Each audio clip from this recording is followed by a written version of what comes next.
আসলে বাজেটটা আকার নিয়ে যেটাই বলি না কেন বা আকার নিয়ে কোনো চিন্তার কিংবা আলোচনার কোনো অবকাশ থাকা উচিত না।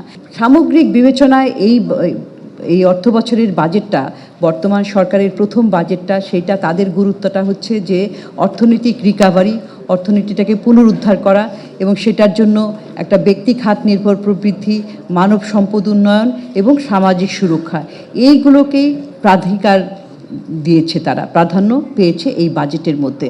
এবং আমরা আরও দেখি যে ভৌত অবকাঠামোর পাশাপাশি কর্মসংস্থান সৃষ্টি, উদ্যোক্তা সৃষ্টি, শিক্ষা, স্বাস্থ্য এবং কল্যাণ, সামাজিক কল্যাণ, এইগুলো কিন্তু তাদের কেন্দ্রে চলে এসেছে এই বাজেটের একটা দর্শনের মধ্যে। কারণ এই নামটার মধ্যেও তাদের একটা মূল যে অন্তর্ভুক্তিমূলক এবং গণতান্ত্রিক অর্থনীতি, সেটার উপরে জোর দেওয়া হয়েছে। তো আমরা সবশেষে বলি যে আসলে বাজেটটা আকার নিয়ে যেটাই বলি না কেন বা আকার নিয়ে কোনো চিন্তার কিংবা আলোচনার কোনো অবকাশ থাকা উচিত না।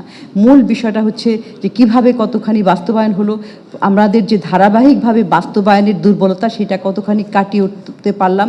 কারণ বাস্তবায়ন না হলে এই যে খাতওয়ারি লক্ষ্যমাত্রাগুলি দেওয়া হয়েছে, সেই লক্ষ্যমাত্রাগুলো পূরণ হবে না। এবং এটা করতে হলে আসলে সংস্কার, প্রাতিষ্ঠানিক দক্ষতা, প্রাতিষ্ঠানিক সক্ষমতা ইত্যাদি বাড়াতে হবে।